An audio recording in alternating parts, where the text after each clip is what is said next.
को समझा जाए तो जैसे समीकरण दिया जाए a1x plus b1y equal to 0 और a2x plus b2y equal to 0। यहां से मान निकालेंगे x अपान y का तो क्या आएगा minus b1 by a1। Second से निकालेंगे x अपान y का मान तो माइनस b2 बाई a2। तुलना कर दें b1 by a1 equal to minus b2 by a2। माइनस अंश कटा दें तो b1 बाई a1 बराबर b2 बाई a2। यहां से तिरछा गुणा करेंगे तो क्या होगा b1 a2 minus a1 b2 equal to 0।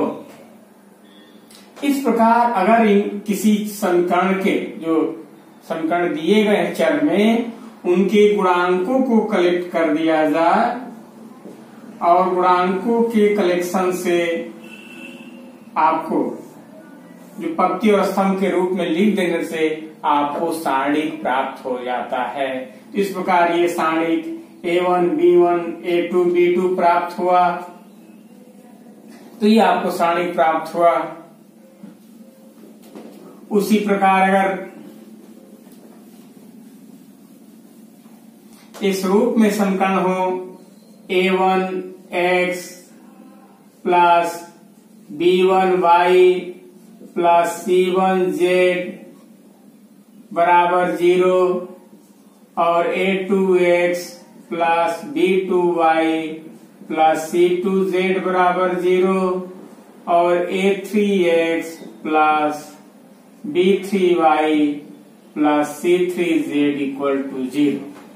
इसके गुणांकों को भी कलेक्शन कर देंगे तो a1 b1 c1 a2 b2 c2 a3 b3 c3 ऐसे आपको प्राप्त हो जाएगा। पंक्ति और स्तंभ के रूप में लिख दें तो इस प्रकार यह सारणिक प्राप्त हुआ।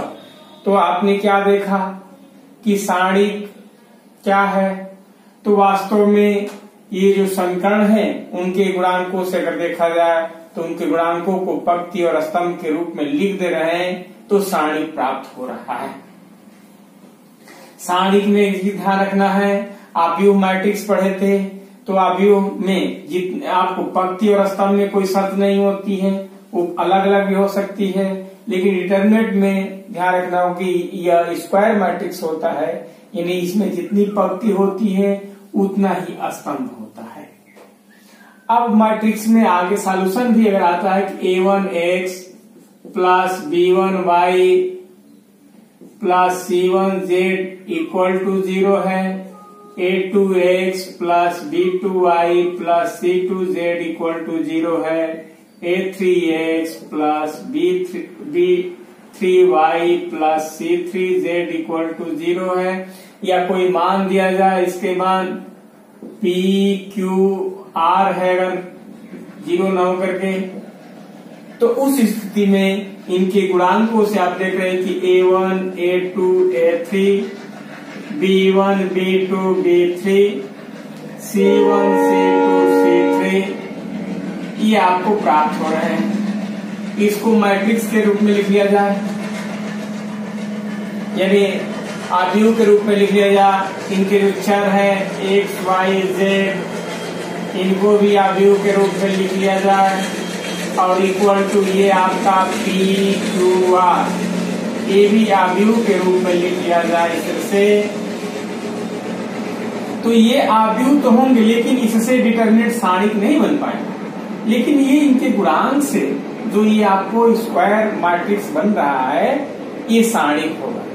इसके मतलब कि किसी जो स्क्वायर मैट्रिक्स होता है वो आपका उसके संगत डिटरमिनेंट प्राप्त हो जाते हैं। और अगर ए आपका कोई स्क्वायर मैट्रिक्स है, सपोज कीजिए कि a1 a2 b1 b2 ऐसे भी है, पक्के आगे पढ़ेंगे पक्के स्तंभ को बदल के लिखा जा सकता है। तो इसके संगत जो मैट्रिक्स होता है उसको लाइन खींच देते हैं और a1 b1 a2 b2 लिख देंगे। यहाँ देखो मैट्रिक्स में और डिटरमिनेंट में अंतर है कि इसमें ये आपको आगे बढ़ाया गया है, तो समझिए कि जिसमें आगे बढ़ाया गया वो क्या है आपका, वो मैट्रिक्स है, आव्यूह है। और जिसमें ये आगे नहीं बढ़ाया गया है, सीधे सीधे वो लाइन खींचा गया है माड की तरफ, तो क्या होगा, डिटरमिनेंट होगा। लेकिन यहाँ माड न कर करके उसको डिटरमिनेंट आप ए कह लेते हैं, मैट्रिक्स के संगत, तो डिटरमिनेंट आप मैट्रिक्स ए कह सकते हैं, तो उसके संगत आपको ये सारणी प्राप्त होता है। यानी उस आव्यूह का मैट्रिक्स का डिटरमिनेंट प्राप्त हो जाएगा जो स्क्वायर होगा। तो हमेशा डिटरमिनेंट में ध्यान रखना होगा कि जितनी पंक्ति होती है उतना ही स्तंभ होता है। इतना ही समझने के लिए समझा दिया गया कि कहां से आपको प्राप्त होता है। और बेसिकली अब उस चीज पर चला जाए कि जैसे आपको कोई डिटरमिनेंट दिया है A1, A2, B1, B2 ऐसे करके डिटरमिनेंट दिया गया है। यानी इसमें कितने हैं, 2 पंक्ति और 2 स्तंभ। डिटरमिनेंट हमेशा जितनी पंक्ति और उतने स्तंभ से बनते हैं।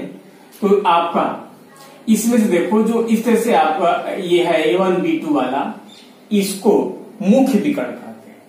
जो लेफ्ट टू राइट आपको डाउन जाता है और यही आपको मुख्य आपका मेन डायगोनल होता है, मुख्य विकर्ण होता है। और इस मुख्य विकर्ण को ध्यान रखना होगा कि इसको हमेशा, इस पर जो एलिमेंट होते हैं वो हमेशा पॉजिटिव होते हैं और उसके साइड के एलिमेंट जो होते हैं उनकी साइन निगेटिव होती है। अगर ये सारणी का ऐसे दिया गया होगा और उसको विस्तार करना होगा, एक्सपेंशन करना होगा, इसका मान निकालना होगा, तो करना है इसको जो मुख्य डायगोनल पे यहां दिखाई दे रहा है, इसको पहले गुणा करेंगे A1, B2, जो भी एलिमेंट होगा उसको गुणा करके लिख देंगे। जब इधर से गुणा करोगे और जो भी मान आएगा, प्लस आएगा चाहे माइनस आएगा, उसकी साइन को चेंज कर देना है। यानी यहां से हो जाएगा आपका A2, B1, A1, B2 minus A2, B1 जैसा भी पीछे निकाला गया था। तो यह आपका इसका विस्तार हुआ, तो ऐसे करके विस्तार करना है। यानी इसमें इसकी गुणा करके लिख देना है। इधर जब प्रोडक्ट करोगे तो उसके साइन को बदल देना होगा, यानी जो भी गुणा आएगा माइनस करके लिखना है। माइनस मतलब साइन बदल करके जोड़िए या माइनस करके लिख दीजिए A2, B1, ऐसे करके ध्यान रखना होगा। तो इस तरह से आपका है। अब अगर तृतीय कोट क्या है आपका, यानी A1, A2, A3, B1, B2, B3, C1, C2, C3 है। अगर ये आपको सारणिक है तो ध्यान रखिएगा, पहले इसका पद बता दें कि इसकी चिन्ह क्या होती है पदों का। तो देखो कहे थे कि जो मुख्य विकर्ण, ये मुख्य विकर्ण होगा, मेन डायगोनल होगा, इस पर जो भी पद आएंगे वो प्लस आते हैं और उसके ये प्लस है तो इसके साइड में माइनस हो जाएगा, तो फिर जाके के प्लस होगा। ये प्लस है तो इसके दोनों साइड माइनस हो जाएंगे, ये प्लस है तो फिर माइनस ये प्लस होगा, ऐसे करके चिन्ह ध्यान रखना है। तो इन आपको पदों का विस्तार कहीं से कर सकते, किसी लाइन पद से, किसी आपको स्तंभ और किसी पंक्ति से उसका विस्तार किया जा सकता है। लेकिन पदों के चिन्हों को ध्यान में रख करके, क्योंकि विस्तार करते हैं तो जिससे विस्तार करते हैं उसके पदों के चिन्हों को ध्यान रखा जाता है, ठीक ना। तो ऐसे करके तो ये चिन्ह आप समझ गए। अब ध्यान रखना होगा कि जब भी विस्तार करेंगे, जैसे आपको विस्तार करना है तो विस्तार मुख्य रूप से इधर से ही करते हैं लोग, कर इधर से भी सकते हो, किधर से भी कर सकते हो, किसी को लेकर के। लेकिन जनरल में एक से ध्यान रखेंगे, इधर से लोग अक्सर विस्तार होता है। तो विस्तार करने के मतलब उसका मान निकालने के लिए, जैसे A1 है तो वही बताए थे कि चिन्ह का ध्यान रखना होगा। A1 यहाँ प्लस होता है तो इसके चिन्ह प्लस है तो A1 ही लिख देंगे। अब देखो विस्तार करना होगा तो जिसमें ये है, जिस स्तंभ में है और जिस पंक्ति में है उसको तो छोड़ देना होगा। यानी जिसमें बिलोंग करेगा, जिस आपको कॉलम और जिस रो में, उसको छोड़ देंगे। तो ये खत्म हो गया, बचा क्या है आपको, इधर से खत्म हो गया तो यही बचा है। तो फिर हमेशा मेन की तरफ जाते हैं, इधर से पहले गुणा करेंगे तो क्या होगा आपका B2 C3 minus C2 B3 हो जाएगा A1 के साथ। अब देखो, अब दूसरे का चिन्ह हमेशा निगेटिव रखना है। ये प्लस था तो यहाँ चिन्ह नहीं रखे थे, ये माइनस A2 कर देंगे।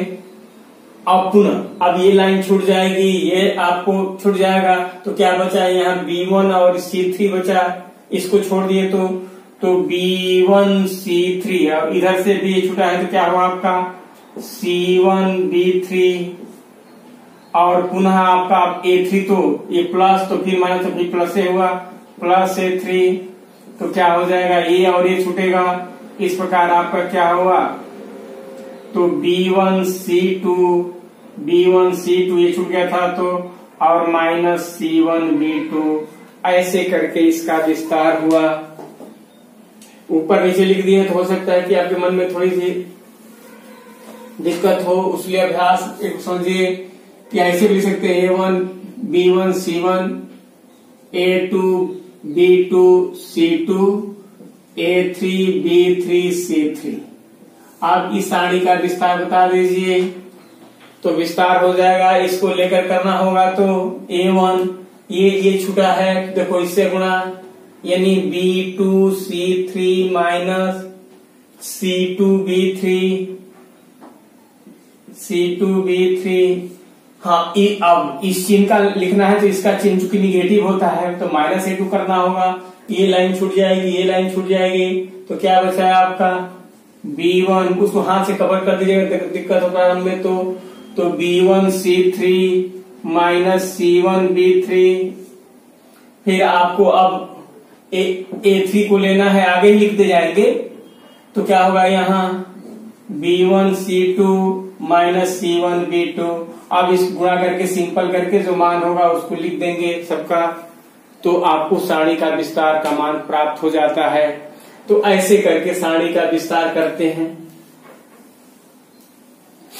अब इस पर अभ्यास को देखा जाए प्रश्नावली को, तो जैसे आपकी किताब में अगर दिया गया है कि ये एक्सरसाइज 4.1 से देख रहे हैं कि आपको 2 है, यहाँ -5 है, यहाँ 4 है और ये -1 ये सारणी दी गई है, और इसका अगर मान ज्ञात करना है तो क्या करेंगे, पहले बताया था कि इसे गुणा कर देते हैं, तो 2 इंटू -1 करना है तो क्या होगा -2 हो जाएगा, लिख दीजिए 2 इंटू -1 पहले, और इधर से इधर से गुणा करने के लिए करिए तो माइनस साइन पहले से लिख लीजिएगा, और तब 4 और इंटू -5 भी हुआ तो ये -2 हुआ, और ये -5 और -4 लेकर प्लस 20 हो गया, तो कितना हुआ आपको 18 मान हुआ इसका। तो ये आपको पहला सवाल था, इसे से आपको मान निकाले गए। एक अभ्यास दूसरे का भी पहला देख लें ताकि अभ्यास हो जाए आपको मान निकालने के लिए। तो यहाँ cos थीटा है, ये माइनस साइन थीटा है, यहाँ आपको साइन थीटा है, और यहाँ आपको cos थीटा है। इसका मान निकालना है तो कैसे निकालेंगे, इससे इसके पहले गुणा करते हैं, तो ये तो दोनों पॉजिटिव है, तो क्या हो जाएगा आपका cos square theta cos theta into cos theta, cos square theta, इधर से भी गुणा करोगे तो साइन स्क्वायर थीटा होगा, और माइनस है तो माइनस साइन स्क्वायर थीटा आएगा गुणनफल। और चूंकि मैं कहा था कि जो भी आएगा उसके चिन्ह बदल करके लिखेंगे, तो माइनस स्क्वायर आएगा इसलिए प्लस लिख देंगे, प्लस साइन स्क्वायर थीटा। आप जानते हैं cos square theta plus sine square theta का 1 मान होता है, तो इसका विस्तार 1 हो गया। तो ऐसे करके विस्तार करते हैं आपका। तो आज बेसिक सिखाया जा रहा है, इसको अभ्यास करेंगे तो फिर आगे होगा।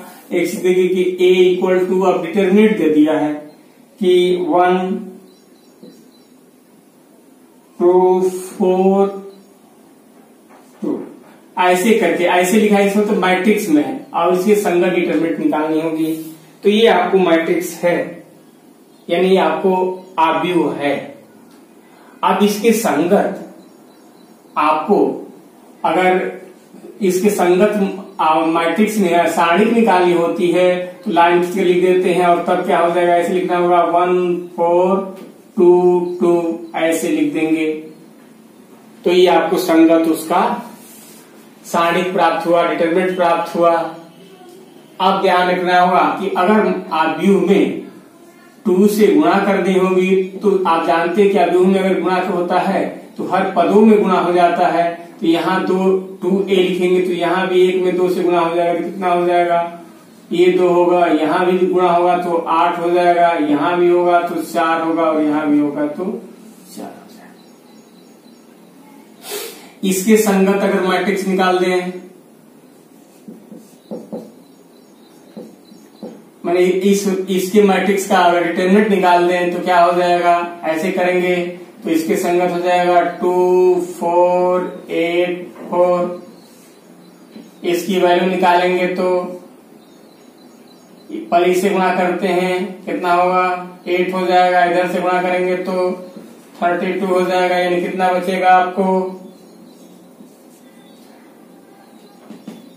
अब यहां से देखा जाए तो ये आपको डिटरमिनेंट ए की वैल्यू है। इसमें अगर हम 4 से ए की वैल्यू, आप डिटरमिनेंट की वैल्यू है 4 डिटरमिनेंट की वैल्यू निकालें तो अब देखो इसमें 4 ऐसे गुणा होगा, इसमें ऐसे करके। अब चाहे ऐसे हुआ, 4 को बाहर रख दो, इसका विस्तार कर दीजिए तो कितना हो जाएगा 2 और इधर से 8 हो जाएगा, यानी 4। इसका सिंपल केयर का होगा -6 होगा, यहां से भी -24 आया। तो इस प्रकार आपने क्या देखा कि जो पहले आपको अवयव का डबल करके और उसका डिटरमिनेंट निकाला गया था और सिंगल डिटरमिनेंट निकाल करके उसे 4 से गुणा करने पर ये बराबर हुआ था। तो ऐसे करके आपको अभ्यास करनी है, विस्तार करनी है।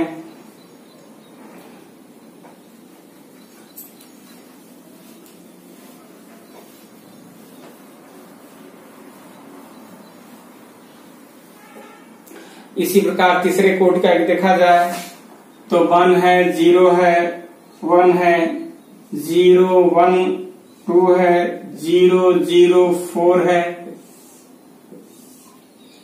ये आपको दिया गया है मैट्रिक्स, अवयव दी गई है। अब इसके संगत अगर डिटरमिनेंट निकालते हैं, डिटरमिनेंट आप तो केवल देखो मैट्रिक्स लिखते हैं तो यहां से ब्रैकेट मिल देते हैं, जब डिटरमिनेंट लिखेंगे तो हटा देंगे तो ये हो जाएगा 1 0 0 0 1 0 1 2 4, केवल लिखने का तरीका।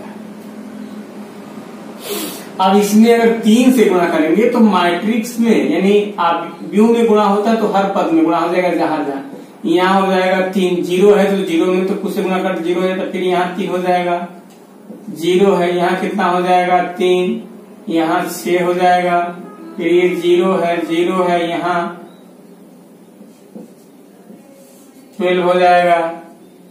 अब इसका विस्तार करना है, इसकी संगत अब डिटरमिनेंट निकालना है इसका, तो इसका विस्तार करना है। तो विस्तार के लिए क्या बताया था, इसको लेंगे 3, तो देखो अब ये पत्ती और ये छूट जाएगी तो बचेगा यहां से 36 होगा, यहाँ इधर से गुणा कर दो 0 हो जाएगा तो छोड़ देंगे, ये पद ही 0 है तो 0 हो जाएगा, फिर ये 3 है और इससे गुणा किया तो इधर से भी 0 इधर से भी 0, तो इंटू 0 हो जा रहा है, ये भी अब खत्म हो रहा है, यानी 108 इस तरह से वैल्यू आ गई। और देखो अब ये दूसरे में 27 डिटरमिनेंट ए की वैल्यू निकाल कर उसमें 27 से गुणा करें तो डिटरमिनेंट की अगर सीधे वैल्यू निकालते हैं इसकी तो देखो 1 का से निकालोगे तो यहां से क्या होगा 4 हो जाएगा, इधर से गुणा करें तो ये 0 वैल्यू है, यहाँ 2 है तो 0 ही होगा, ये खत्म ही है। और यहां से आपको क्या है, आपका 1 है, इधर से भी देखो यहां भी गुणा कर रहे हैं तो 0 होगा, इधर से भी 0 हो रहा है तो ये भी तो खत्म ही हो गया। तो कितना हुआ आपको 27 है और ये 4 बच रहा है, यहां से भी 108 आया।